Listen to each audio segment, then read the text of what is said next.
Antes de que en América se soñara con la libertad, antes de que los soldados se levantaran con un estandarte, antes de que los pueblos del siglo XVIII se atrevieran a desafiar a los imperios, alguien en Europa escribió unas palabras prohibidas. Palabras que circularon escondidas entre cargamentos, palabras impresas en sótanos oscuros, en imprentas clandestinas, vigiladas por guardias reales, palabras que podían costarte la vida.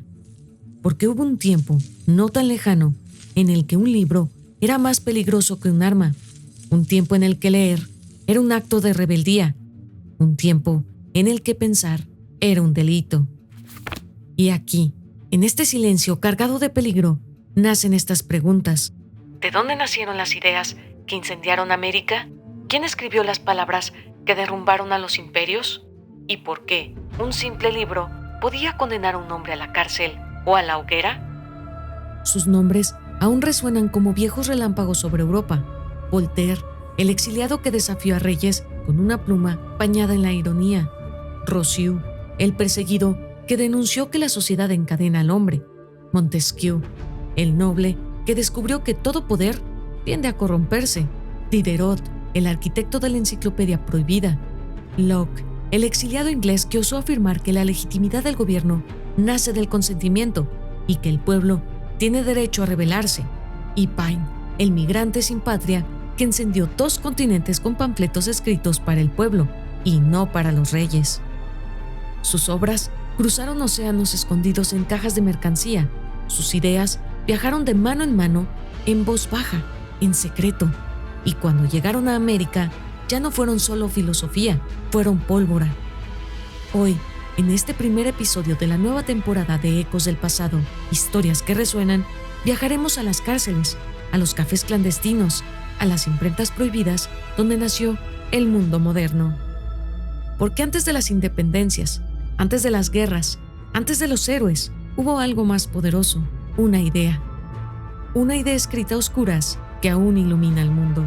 Bienvenidos a la semilla de esta temporada, a las luces y a las sombras que incendiaron al mundo.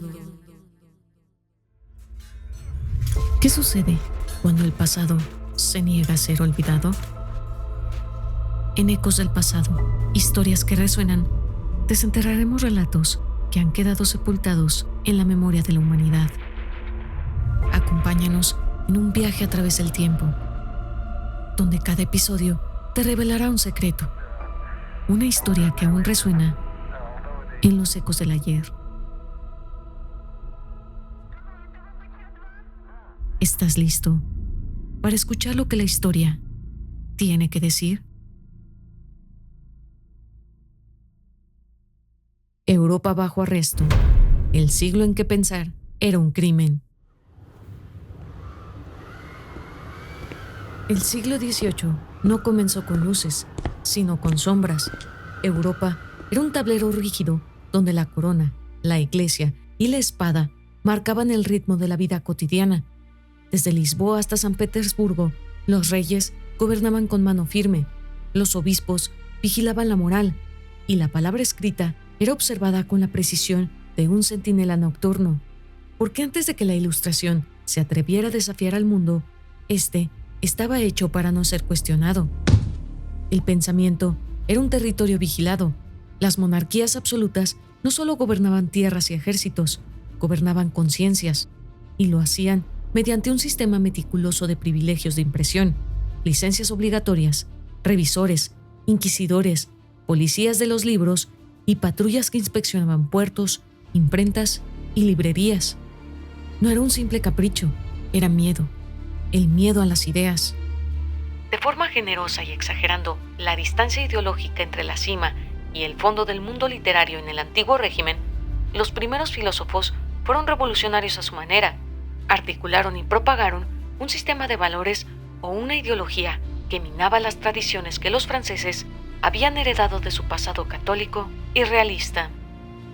Cita: The Literary Underground of the Old Regime, de Robert Darnton. La Iglesia no se quedaba atrás. El Index Librorum Prohibitorum, la lista negra de los libros prohibidos por Roma, se expandía año con año, incluyendo obras de filósofos, novelistas, científicos e incluso diccionarios.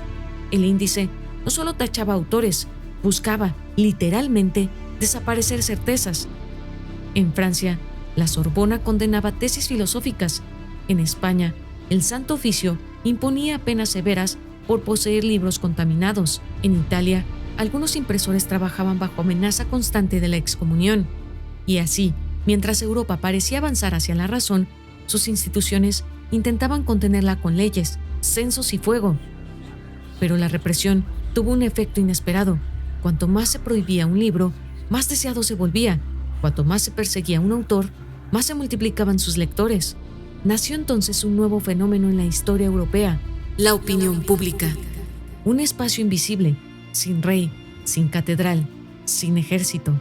Una fuerza que no se reunía en plazas, sino en cafés, sociedades de lectura, gabinetes privados, imprentas clandestinas y tertulias secretas donde se discutía aquello que los reyes no querían que nadie discutiera.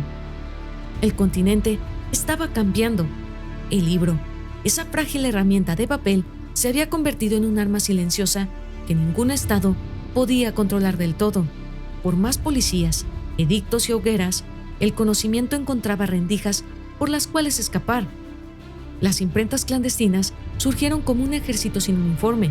Desde Ámsterdam, Ginebra y Londres, miles de volúmenes prohibidos entraban a Francia escondidos entre cargamentos de tela o vinos. En España, cruzaban por Cádiz y Cataluña disfrazados con sellos falsos. En Italia, se distribuían bajo cubiertas cambiadas o impresos sin nombre de autor. Y quienes osaban escribir lo prohibido pagaban el precio. Rousseau estaba huyendo de país en país, Voltaire encerrado en la Bastilla, Diderot detenido por editar una enciclopedia, Paine perseguido por 2 monarquías, Montesquieu era vigilado por su sátira, y Locke estaba exiliado por cuestionar el origen del poder. Europa entera parecía un escenario donde la verdad debía escribirse a escondidas, donde el pensamiento vivía bajo llave, donde el filósofo era, sin proponérselo, un fugitivo. Y sin embargo, a pesar de prisiones, inquisidores y censores, el siglo XVIII no pudo matar a las ideas, porque en un mundo dominado por la espada y la corona, fue un libro, pequeño, frágil y clandestino, el que encendió la mecha de una revolución intelectual que cambiaría para siempre al planeta. Forjados en el exilio, los hombres que armaron la revolución de las ideas. Antes de que sus nombres se convirtieran en ecos poderosos, fueron hombres heridos, forjados por el abandono, el exilio, la humillación, la pobreza o la persecución. Hombres que no escribieron desde la comodidad del despacho, sino desde la vida rota, desde la herida abierta, porque ninguna gran idea nace en paz. Ahora exploraremos sus vidas. Jean-Jacques Rousseau nació sin madre y casi sin padre. Su infancia estuvo marcado por la pérdida, la inestabilidad y el desprecio. De casa en casa, de refugio en refugio, creció observando cómo la sociedad podía romper a un individuo incluso antes de formarlo. Aquel niño que nunca encontró su lugar en el mundo se convertiría en el adulto que denunciaría a ese mismo mundo. ¿Por qué esta bárbara avidez de corromper la inocencia, de hacer una víctima de una flor en capullo que hubiéramos debido de proteger y que, dado ese primer paso, se hunde inevitablemente en una cima de miserias, de donde no saldrá sino la muerte, brutalidad, vanidad, necedad, error y nada más? Cita: Emilio o de la educación, de Jean-Jacques Rousseau. Cuando llegó a París, chocó con los salones elegantes y con la élite ilustrada. No encajaba en los modales, ni en el pensamiento, ni en las jerarquías. Tampoco sobrevivió a la persecución de autoridades religiosas y civiles. Huyó una y otra vez de países que lo consideraban peligroso. Y así como su vida fue un exilio constante, también lo sería su pensamiento. A diferencia de Rousseau, Voltaire no nació marginado, nació combativo, pero la combatividad, en tiempos de reyes susceptibles, tenía un precio. La Bastilla fue su primera maestra, el exilio su segunda, y la ironía su arma definitiva. Este es el país de las sectas.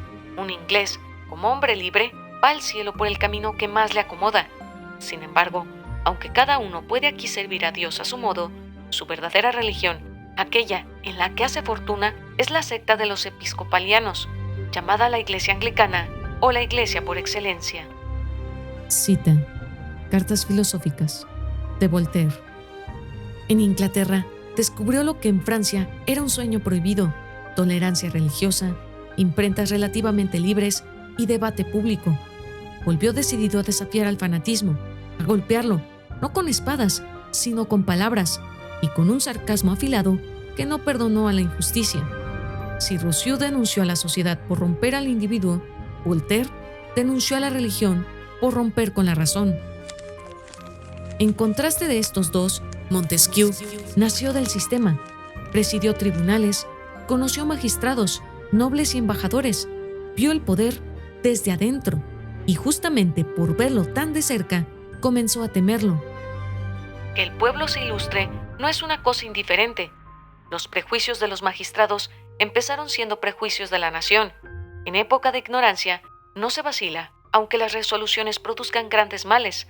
En tiempos de luces, aún los mayores bienes se resuelven temblando. Cita: El espíritu de las leyes, de Montesquieu. Viajó por Europa comparando gobiernos, costumbres y leyes, buscando algo que nadie había sistematizado con tanto rigor, una forma de evitar que el poder se devorara a sí mismo. Pero mientras Rousseau veía el origen de la maldad en la sociedad y Voltaire en la intolerancia, Montesquieu lo veía en la concentración del mando. 3 heridas distintas, 3 respuestas distintas.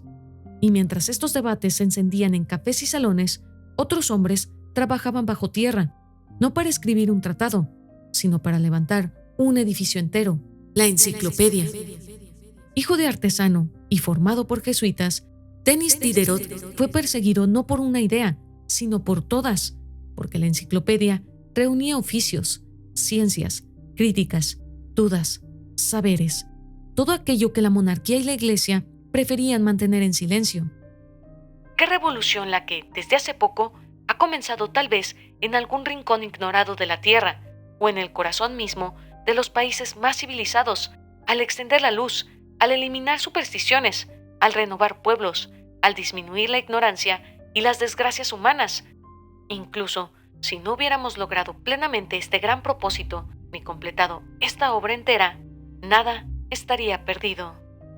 Cita: Enciclopedia o Diccionario Razonado de las Ciencias, las Artes y los Oficios, de Denis Diderot. Censuras, amenazas, allanamientos, suspensiones.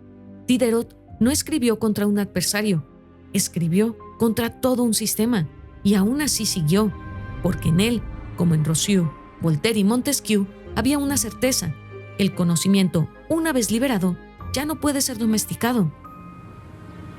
Mucho antes de Voltaire y Rousseau, un inglés ya había sentido en carne propia la persecución del poder. John Locke vivió revoluciones, restauraciones y complots. Sabía cómo la corona podía moldear la vida de un hombre o destruirla. Perseguido por la monarquía, huyó a Holanda, escondido entre comerciantes y disidentes, y allí, lejos de su patria, escribió la obra que marcaría el pensamiento político moderno.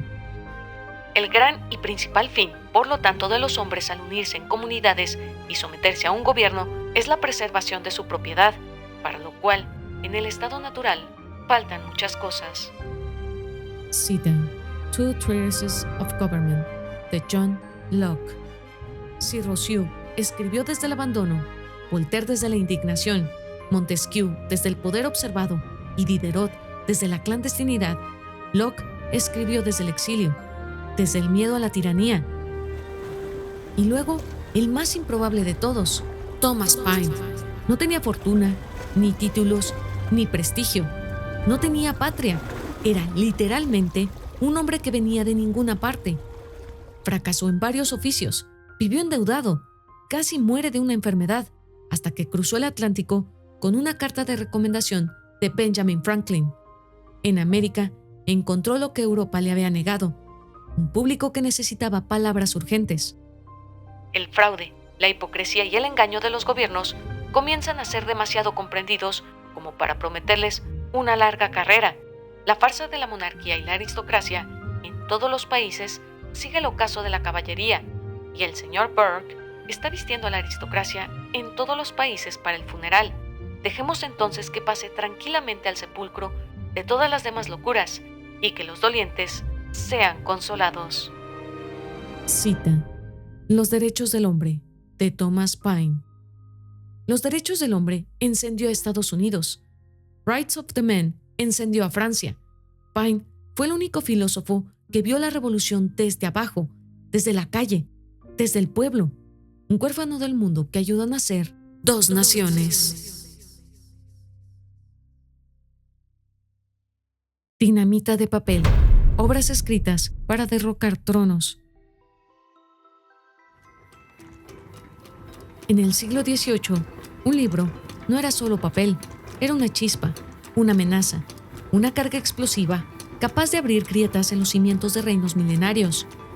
Los autores podían ser perseguidos, pero las obras, una vez impresas, se volvían incontrolables. Saltaban de mano en mano, cruzaban fronteras de noche, dormían en cajones secretos, se escondían bajo las sotanas, en los baúles y en cajas de mercancía. Hoy abrimos parte de esas páginas prohibidas, esas obras que, sin disparar un solo tiro, cambiaron el destino del mundo. En 1762 apareció un libro delgado, casi modesto en apariencia, pero sus primeras frases eran cañonazos. El hombre ha nacido libre y en todas partes se halla entre cadenas. Cita: El contrato social, de Jean-Jacques Rousseau. Cada palabra de Rousseau cuestionaba el corazón del antiguo régimen. No era el rey quien daba legitimidad al pueblo, sino el pueblo quien daba legitimidad al gobierno. La idea de la voluntad general de una comunidad que decide sus propias leyes fue la que consideraron un acto de sedición. El libro fue prohibido el mismo año de su publicación. Las autoridades suizas emitieron órdenes de arresto. Francia lo condenó. Roma lo incluyó en el índice. Pero ya era tarde. Esa frase, esa perversa frase, ya había encendido un fuego imposible de apagar. 14 años antes, Montesquieu había hecho algo igualmente peligroso: analizar el poder para limitarlo. En El espíritu de las leyes, planteó que la libertad solo existe cuando el poder se divide, cuando las funciones del Estado se restringen mutuamente. ¿Era una teoría? Sí, pero también era un dique contra los abusos del absolutismo. Cuando en la República el poder soberano reside en el pueblo entero, es una democracia. Cuando el poder soberano está en manos de una parte del pueblo, es una aristocracia. Cita: El espíritu de las leyes, de Montesquieu. Para las monarquías que aspiraban a mandar sin fronteras, esta frase era dinamita pura y cruzó el Atlántico pronto. Los padres fundadores de Estados Unidos citaron este libro más que cualquier otro. Su estructura, legislativo, ejecutivo y judicial separados, surgió directamente de Montesquieu. En América, esas páginas se convirtieron en plano arquitectónico para construir nuevos estados. Mientras Rousseau y Montesquieu lanzaban ideas que sacudían tronos, Diderot creó la obra que sacudiría las conciencias: la enciclopedia. No era un libro, era un arsenal, una máquina de demoler supersticiones y dogmas, un mapa del conocimiento humano puesto al alcance del lector común. Ciencias frente a la teología, razón frente a autoridad, arte y técnica frente a tradición. Son los maestros del mundo quienes deben apresurarse a llevar a cabo esta feliz revolución. Son ellos quienes deben cerrar la puerta a los fanáticos que tanto han hecho para detenerla y a los enemigos de la seguridad pública que buscan engañar a los hombres ingenuos. Cita: Enciclopedia o Diccionario Razonado de las Ciencias, las Artes y los Oficios, de Denis Diderot. Y el poder lo entendió de inmediato. La enciclopedia fue quemada en plazas, prohibida por edictos reales, condenada por Roma y perseguida por la policía del libro, pero también fue copiada, escondida y distribuida en secreto. Donde había una vela encendida sobre un volumen clandestino, había una revolución incubándose. Voltaire no necesitaba un sistema político para derribar al poder, le bastaba un párrafo bien afilado. En sus cartas filosóficas y en el Tratado sobre la Tolerancia, atacó lo que Europa consideraba intocable, la alianza entre la Iglesia y el Estado, el fanatismo, la superstición y la injusticia disfrazada de moral. Los enemigos de la tolerancia no deben, en mi opinión, invocar el odioso ejemplo de los jueces de Sócrates. Cita: Tratado sobre la tolerancia, de Voltaire. Voltaire defendía al individuo frente a reyes, inquisidores y jueces, y lo hacía con ingenio, ironía y sarcasmo. ¿Era peligroso? Sí, pero irresistible. Sus textos circulaban como pólvora fina, discretos, veloces y explosivos. Mucho antes de la Revolución Americana y Francesa, Locke había puesto sobre la mesa la idea más radical del siglo XVIII, que ningún gobierno es legítimo si no protege los derechos naturales, la vida, la libertad y la propiedad. Cuando los legisladores se esfuerzan por arrebatar y destruir la propiedad del pueblo o por reducirlo a la esclavitud bajo un poder arbitrario, se ponen en estado de guerra con el pueblo, que queda entonces absuelto de toda obediencia y se ve obligado a recurrir al refugio común que Dios ha proporcionado a todos los hombres contra la fuerza y la violencia. Cita: Two Treatises of Government, de John Locke. Aquí estaba el germen del derecho a derrocar gobiernos injustos, una idea que traspasó mares, universidades y salones coloniales. En las colonias americanas, los escritos de Locke fueron una lectura obligatoria antes de 1776. En la Nueva España circulaban bibliotecas privadas y traducciones clandestinas. Locke no encendió revoluciones, pero les dio los cerillos. Y mientras los filósofos europeos escribían para élites, Thomas Paine escribió para el pueblo, para el campesino, el artesano, el soldado, el comerciante, para el que no tenía voz. Common Sense convirtió a miles de colonos en revolucionarios. Su lenguaje directo hizo lo que los tratados filosóficos no podían: explicar que la monarquía no tenía sentido y que la independencia era urgente. Las islas pequeñas no son capaces de protegerse a sí mismas, son los objetos apropiados para que los reinos los tomen bajo su cuidado, pero hay algo más absurdo en suponer que un continente puede ser gobernado permanentemente por una isla. Cita: Common Sense, de Thomas Paine. Años después, los derechos del hombre encenderían a Francia. Era una defensa brutal de la igualdad política y un ataque directo a los privilegios. Estos artículos cruzaron el Atlántico, llegaron a los puertos de la Nueva España y a colonias inglesas, y circularon en tertulias clandestinas, activando la imaginación política de los criollos e ilustrados. No eran tratados, eran fósforos. Ideas en contrabando, la ruta subterránea del pensamiento moderno hacia América. Las ideas no cruzan los océanos solas, necesitan barcos, manos, susurros. Necesitan rutas, riesgos y cómplices. En el siglo XVIII, mientras Europa hervía en manuscritos clandestinos, sátiras prohibidas y tratados filosóficos perseguidos, otro movimiento silencioso empezaba a gestarse al otro lado del Atlántico. Un movimiento que no estaba formado por ejércitos, sino por libros.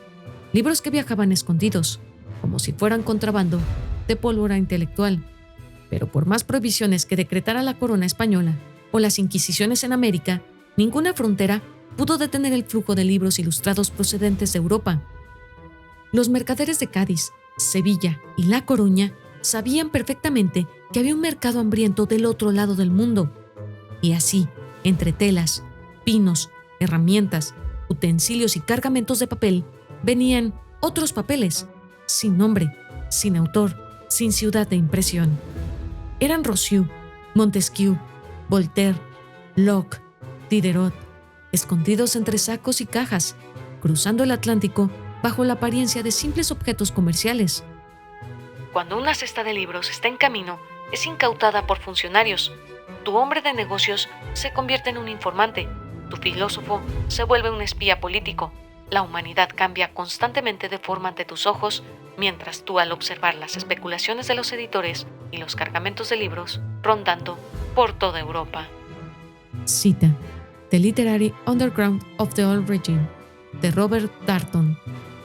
Una vez en tierra firme, Esos libros encontraban refugio en los lugares donde el control era más difícil: las universidades, los colegios religiosos y las bibliotecas privadas de criollos ilustrados, la Real y Pontificia Universidad de México, los colegios jesuitas, la Casa de Estudios de órdenes dominicas y franciscanas. Todos eran focos de circulación intelectual. En sus despachos y gabinetes se formaban colecciones impresionantes, muchas de ellas sin registrar o registradas bajo títulos alterados para evitar sospechas. En las aulas donde Hidalgo había estudiado, no se desconocía que la soberanía residía esencialmente en los pueblos y no en los reyes, que estos la recibían de aquellos con el pacto y condición indispensable de no ejercerla sino para su beneficio y utilidad, y que lo contrario podía deponerlos y aún hacerles la guerra por sus superiores al rey. Cita: México, Biografía del Poder, de Enrique Krause. Los libros que en Europa amenazaban a los reyes, en América alimentaban una sed distinta, la de entender al mundo. Las ciudades más importantes del virreinato comenzaron a replicar lo que ya existía en París: Burdeos, Ginebra o Londres, las tertulias, reuniones nocturnas donde abogados, clérigos, comerciantes, funcionarios y profesores discutían lo que no podían discutir en público. No eran sociedades secretas formales, pero sí sociedades de ideas. En casas privadas de Valladolid, Querétaro y la Ciudad de México se comentaban capítulos del espíritu de las leyes o se leían extractos del contrato social. La prohibición no impedía la lectura, solo la hacía más cautelosa y más atractiva. Muchos libros ilustrados llegaban en francés, pero no todos los lectores novohispanos dominaban ese idioma. Ahí entraron en escena los puertos intermedios, Cádiz y La Habana. En Cádiz se producían traducciones discretas de Voltaire, Montesquieu y Locke, destinadas a los circuitos atlánticos, y en La Habana, impresores y libreros comerciaban obras francesas y británicas sin someterse completamente a la vigilancia peninsular. Lo que no podía entrar directamente desde Francia o Inglaterra, entraba suavemente por el Caribe. Para finales del siglo XVIII, los principales centros urbanos de la Nueva España ya tenían lectores ávidos de ideas modernas. En Valladolid, profesores del Colegio de San Nicolás discutían filosofía política tras puertas cerradas. En Querétaro, tertulias discretas analizaban conceptos de soberanía y libertad civil. En la Ciudad de México, bibliotecas privadas de abogados y clérigos reunían textos que en España hubieran costado la prisión. No eran revolucionarios aún, pero ya estaban respirando un aire distinto. Antes de las armas, vinieron estas lecturas silenciosas. Paradójicamente, muchos de los portadores de estas ideas prohibidas fueron sacerdotes, hombres educados en Europa o formados en colegios novohispanos que mantenían correspondencia con profesores, bibliotecarios y clérigos ilustrados del otro lado del Atlántico. Eran ellos quienes copiaban capítulos, traducían párrafos, comentaban ideas en clase o sermones discretos. Eran puentes humanos entre la ilustración europea y las realidades americanas. En todo el virreinato existían archivos privados, gabinetes de estudio y colecciones discretas que guardaban a Montesquieu, Rousseau, Locke y Voltaire como si fuera oro intelectual, porque en realidad lo eran. Lo que para Europa era dinamita, para la Nueva España era revelación. Y esas ideas, una vez instaladas, no podían expulsarse, no podían confiscarse con un decreto, ni apagarse con una hoguera, y ni silenciarse con un sermón, porque un libro podía quemarse, pero una idea leída ya no podía desleerse. Las palabras de Rousseau, Montesquieu, Locke, Voltaire, Diderot y Paine se mezclaron con el pulso de la vida novohispana. En los colegios donde jóvenes criollos aprendían latín y filosofía, en los cafés donde comerciantes discutían precios y política, así como en los corredores de piedra de las ciudades más antiguas de América. Primero fueron lecturas discretas, luego comentarios en voz baja, después conversaciones más audaces y finalmente un cambio en la manera de imaginar el mundo. Porque antes de las rebeliones, antes de los levantamientos, antes de cualquier grito, viene un pensamiento, una pregunta, una duda, una sospecha. Y en los imperios americanos, mucho antes de los futuros padres de la patria, esas sospechas ya caminaban, ya germinaban, ya se respiraban en silencio. Lo que había llegado desde Europa no era un cargamento de libros, era el preludio de una transformación, una semilla sembrada en secreto, que pronto, muy pronto, empezaría a romper la tierra. Lectores clandestinos. La censura como alimento de la revolución de las ideas. Antes de que la imprenta se convirtiera en la aliada de la Ilustración, fue el enemigo silencioso de los reyes y las iglesias. Para las monarquías absolutas y para una iglesia que veía en la palabra impresa un arma de doble filo, controlar el pensamiento era una cuestión de supervivencia. Pero el pensamiento no se deja encerrar tan fácilmente. El mecanismo más temido era el índice de libros prohibidos, una lista negra que se expandía año tras año y que incluía novelas, tratados filosóficos, obras científicas, sátiras, diccionarios y panfletos. En Roma, en España, en Francia, en Nápoles y en Portugal, la censura tenía nombres distintos, pero un mismo propósito: hacer desvanecer ideas peligrosas antes de que se conviertan en convicción pública. El Estado, parece, optó por una rigurosa censura posterior a la publicación de la Enciclopedia de Diderot al defender su propia autoridad. Cita: Censores trabajando, de Robert Darnton. Los índices no eran simples catálogos, eran muros que intentaban frenar lo que ya se estaba filtrando por cada grieta del mundo moderno. La Iglesia temía la duda, la monarquía temía la crítica, y entre ambas construyeron un aparato de vigilancia que podía castigar al impresor, al librero y al lector por igual. En Francia, el Consejo de Estado podía ordenar decomisos masivos. En España y en la Nueva España, el Santo Oficio tenía autoridad para inspeccionar bibliotecas privadas a cualquier hora. Y en Italia, los tribunales eclesiásticos mantenían un control férreo sobre la circulación de manuscritos. Pero ningún sistema de vigilancia es perfecto, especialmente cuando lo que persiguen no es un hombre, sino una idea. En el siglo XVIII, los reyes tenían espías de frontera, espías de palacio y espías de imprenta. Eran agentes encargados de infiltrarse en librerías, cafés, gabinetes privados y tertulias para informar qué se leía, quién lo leía y de dónde había llegado cada libro. En París y Burdeos, la policía del libro revisaba paquetes sospechosos. En Madrid, los revisores analizaban cargamentos coloniales, buscando páginas que olieran a Francia. En la Nueva España, notarios del Santo Oficio inspeccionaban bibliotecas, en rumor de mala doctrina. Pero cuanto más se vigilaba, más se sofisticaban los lectores. Las ideas prohibidas nunca viajaban solas, se abrían paso en la noche. Se leían en voz baja, iluminadas apenas por una vela. Se copiaban en cuadernos artesanales para evitar perder el libro original. Se compartían página por página, como si fueran contraseñas, y se guardaban en dobles fondos de escritorio o detrás de imágenes religiosas. Los lectores clandestinos sabían el riesgo, pero sabían también que el riesgo valía la pena, porque ese acto, el de leer un libro prohibido, era ya una forma de rebelión.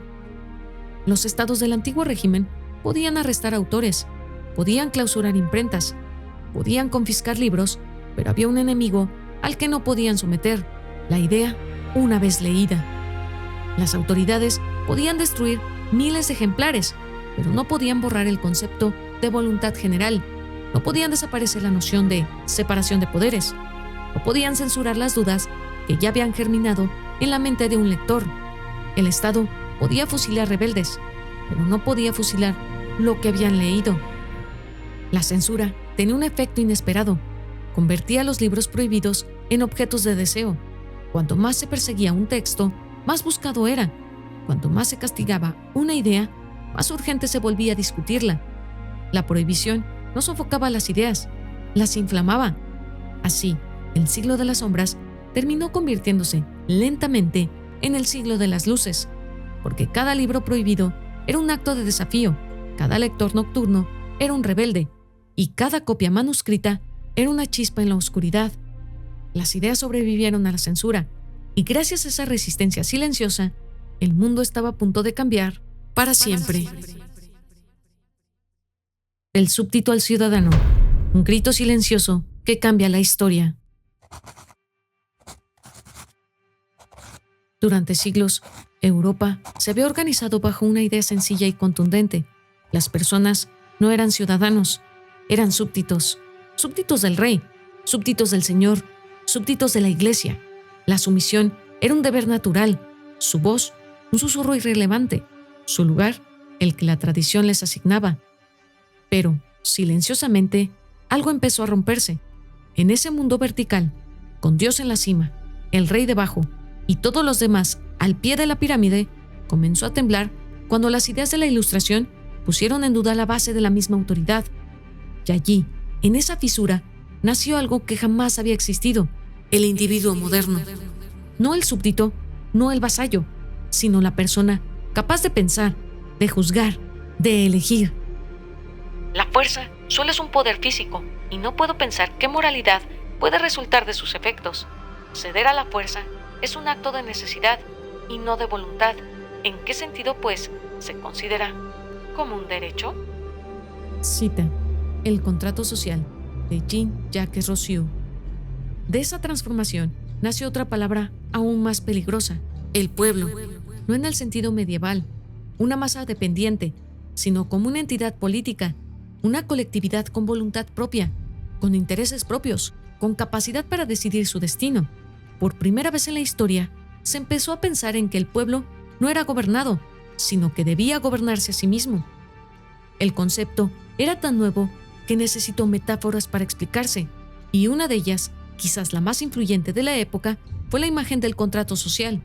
Una idea simple, casi doméstica, que la convivencia entre gobernantes y gobernados no era un mandato divino, sino un acuerdo humano, un pacto, un compromiso mutuo que podía revisarse, romperse o rehacerse. Una idea que preparó el terreno para los grandes sistemas políticos modernos. Por ahora, basta decir que esas ideas no se quedaron en los cafés de París ni en los salones de Londres.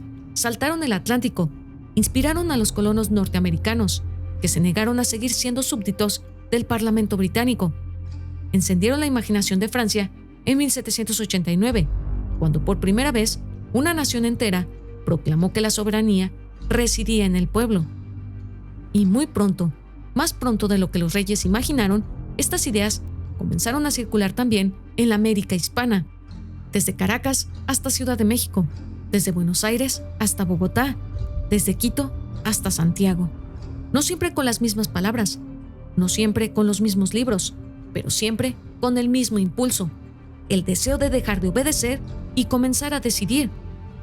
Así nació la nación moderna, como una sospecha, como una intuición compartida, como una chispa que iluminó la pregunta más peligrosa del siglo XVIII: ¿por qué debe gobernarnos alguien? Esa pregunta navegó Europa y América como un viento cargado de pólvora intelectual, y en las colonias inglesas y en la Nueva España, ese viento empezaba a mover cortinas, a iluminar conciencias, a transformar lo posible. El súbdito comenzaba a imaginarse ciudadano, el pueblo empezaba a imaginarse soberano. El mundo, sin saberlo del todo, estaba dejando atrás miles de años de sumisión, porque todas estas ideas, estas sospechas, estas preguntas, estas visiones nuevas del hombre y del poder no bastaban para transformar a las sociedades enteras. Hacía falta algo más sólido, más estructurado, más audaz. Hacía falta inventar un sistema político nuevo, una arquitectura que protegiera la libertad, un modelo que limitara al gobernante, un espacio donde el pueblo no solo fuera voluntad, sino ley.